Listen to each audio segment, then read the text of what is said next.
sikur që s'ka ekzistuar përpara Allahut te bareke ve teala asnjë send, e njëjtë është gjendja edhe pas përfundimit të tyre. Thotë Ibn Qayyim el-Jauziyje, ai i cili është një, dëgjoj që shprehur, ai i cili ka qenë një kur të ka krijuar, bëje një në adhurimin e tina. Kur të ka kriju dhe zërti Allah, sa kanë marë pjesë grimin tanë? Kur kush, veç Allahu Gjelluala. Bëhu që e ki dalë. Thot Ibn Qayyim el-Jauziyje, pasi që të ka kriju vetë, adhuroje veç ata. Do i vetë ka kriju. Apo, për shembull, me të nimu ti 5 veta për një punë. 5 veta jam bletë bashkë, dosta, ti me të asos një punë. Ti në raport me to, çfarë obligimi ki brenda raporteve njerëzore? Tut 5-ve më u thon faleminderit. Se tut 5 ta kanë kryer punën. Nëse janë 2, tu 2. Nëse dhunë vesh ti po të thon faleminderit ti, është gabim apo pse? Se tu 2. Por çemu, a mundesh me thon, "Qyre nanës ja di hakin valla, ama babës, s'mundesh." Se janë bashkë që kanë kontribu si sebeb për me daltin në ekzistencë. Mirë. Ai i cili ka marrë vendim për me daltin në ekzistencë, sa janë? Ja. E sa dush me adhuru ti tash? Ja. Pa i vetë ka krijuar. Ai se ka vetë as babën tana po do me dal. Bama ki baba si ka pas rënë atë hiç.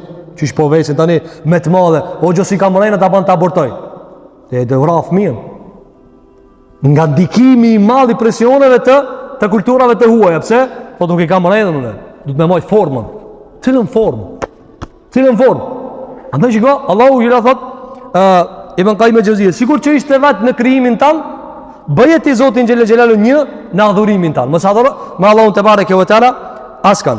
Pastaj thot, sikur që Zoti te bareke ve teala e filloi ekzistencën tane dhe krijimin tan, vetë jepi Allahut fundin e dashurisë tande, fundin e vullnetit tan dhe fundin e adhurimit tan vetëm Allahun xhelel xhelaluhu, që të jetë imani jot i sakt në emrin e tij el-awwal wal-akhir. Atë ka kriju vetë? Po. Atër besoj Allahun el-awwal. A kime përfundu të Allahu xhelal? Po. Jepja kitë dashurinë Allahu te bareke ve teala. Thot Ibn Qayyim el-Jauziyje, shumica e njerëzve e adhurojnë Allahun me emrin el-awwal. Se e di se kjo ekzistencë patjetër e ka nis dikush. Mirë po thot, çështja e tërë çështja është me adhuru Allahun xhelal wala me emrin e tij el-akhir, i fundit.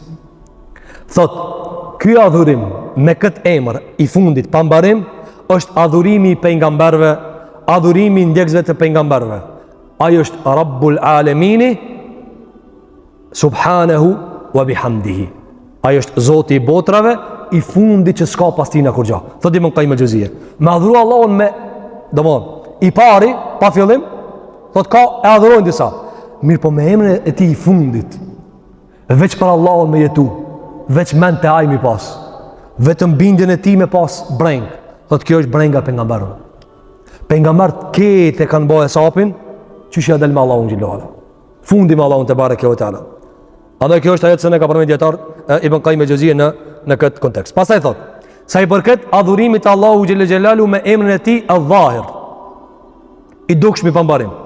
Sikur që e ka shpjeguar pejgamberi jon sallallahu alaihi wasallam se ti e i dukshmi s'ka mbi ty diçka dhe ti e el-batin s'ka në ty diçka.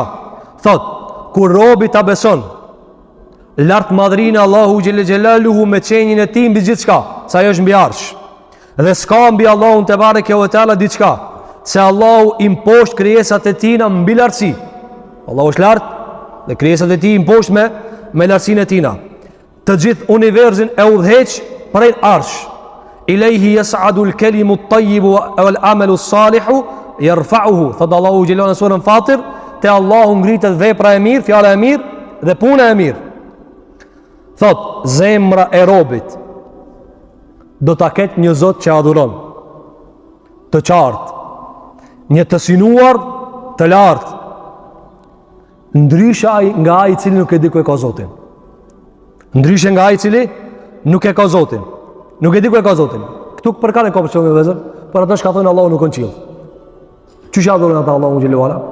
S'ka mundësi me adhuruar. Sepse natyra vëllezër, ashtu është e krijuar që e drejton robën ka qiella. Andaj ata që e mohojnë se Allahu xhelalu është mbi arsh, si drejtohen Zoti xhelalu xhelalu? S'ka mundësi me drejtuar. Po ose do të drejtohet me thera në zemrën e vet. Thot Ibn Qayyim el-Jauziyja, ai i cili adhuron Allahun te bareke ve teala me kët hall, duke ditë se Allahu xhela është më i larti, thot zemra e tij do të jetë e qetë, i adhuruari i tij do të jetë i qartë. Pse? Se është më i larti, subhanahu wa taala. Pastaj thot, adhuruesi Allahu xhela xhelalu me kët hall, qetësohet te Allahu te bareke ve teala. E din se për mbi Allahun s'ka asnjë send. Dhe e din se për mbi këtë univers nuk ka pos Allahu te bareke ve teala. Një Zot i cili për ta jetohet, për ta bihet sejdë, për ta bihet ruku, për ta bëhet namazi. Dhe tek ai përfundojnë të gjitha veprat. Thot, shëtit zemra e tij dhe ideja e tij dhe shpirti i tij, në pushtetin e Allahu xhel xhelalu. Robi kur e din se Allahu është më i larti dhe ka krijuar tokë për adhurim, i gjanohet bota dhe zot. E shah botën e madhe, pse? Se Zotin e ka të madh. Apo, ata që kanë Zotin e vogël, edhe zemrën e kanë të vogël. Keni pa këto që kanë të lehtë për njerëzi, për rrogë, për pag, ai vesh në siklet. A vjen? As vjen. Shtot, apo, ata që janë të lehtë me mjekun. Çfarë po thot? Çish po thot? Ai i cili e ka të lehtë zemrën me Allahun xhelalu ala, ai ka pushtetin e madh. Çi ka pushtetin e madh? Nga se Zotin e ka të madh. Andaj Imam Shafiu rahimahullah ka thënë në poezi, kur s'jam tut faqarallakët. Ka dëshmu, ka thënë vallahi kur jam tut faqarallakët. Kur është pyet si ka mundsi, ka thënë se Zoti është shumë i pastër.